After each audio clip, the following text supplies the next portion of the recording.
Tonight, I want to pick it from where I left last Thursday.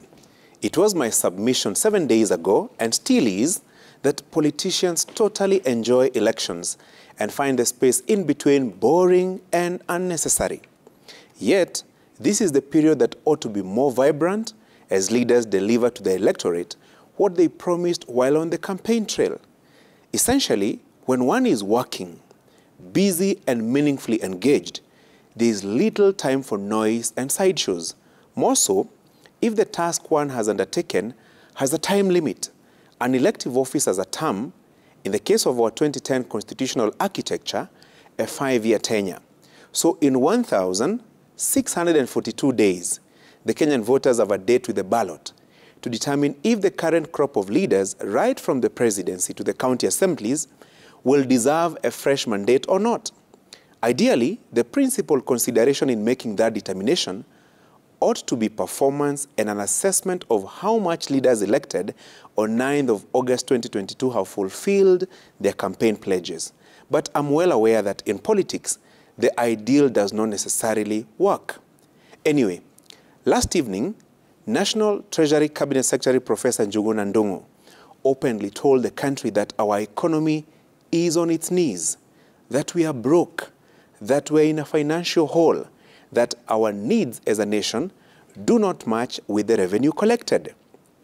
That just like many household budgets among citizens that are not adding up, our national budget is also not adding up.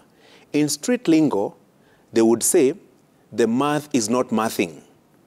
That concession by the cabinet secretary got me thinking, whose economy is on its knees? It is our collective national economy. The economy of those who support the current administration of President William Ruto and those who do not. The same cost of living that is a burden to those who voted for Kenya Kwanza candidates is the same for those Azimio supporters. Uchumi haubagui, the suffering is the same. So instead of supporters of this leader insulting supporters of that other leader, they should be teaming up to demand the best from the executive, from parliament and county administrations. And that is why I turn my attention to the 13th parliament. Our lawmakers returned to the House on Tuesday, after a 75-day Christmas recess for the National Assembly and 68 days for the Senate.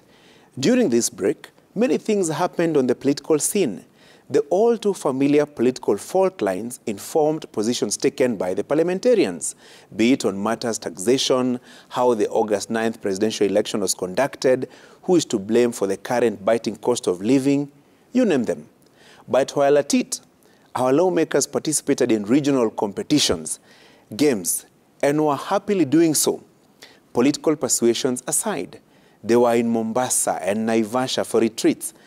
I saw them interact freely, and one would not easily discern their political differences. That is the beauty of our politics.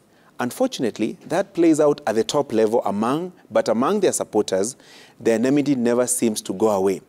One would wonder why they would choose to hold such strong positions supposedly on behalf of their favorite politicians, who, by the way, care less. As our lawmakers trooped back to Parliament on Tuesday, I urge them to represent the people of Kenya and their interests. Our parliamentarians have a singular challenge of raising the quality of legislative work in the 13th Parliament. The members of Parliament must desist from using legislations like paintballs in a game or like arrows to fight short-term political wars.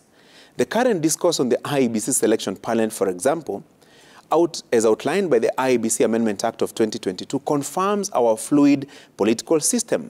In less than 2 years, we've gone full circle as a country. Those who supported the process of recruiting 4 IEBC commissioners in the run-up to the August 2022 general election are now crying foul, while those who are opposed to the process are now very comfortable with the current law. Siasa si hasa. What is my point? Our lawmakers, do your best do your best this year as you go to Parliament.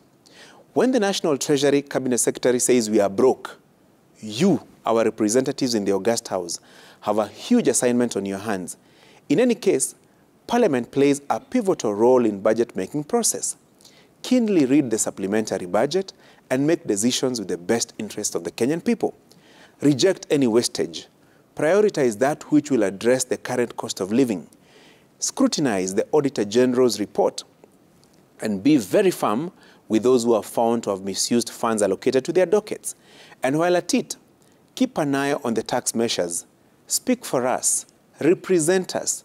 Don't keep silent when citizens are taxed to the teeth. In any case, all tax measures must go through your hands. And while at it, do not lament on social media, in funerals and political rallies. Take it to the floor of the House. Otherwise, there will be no difference between you, the elected leaders, and us, the electorate. Best wishes as you begin the second session of the 13th Parliament. That's my punchline.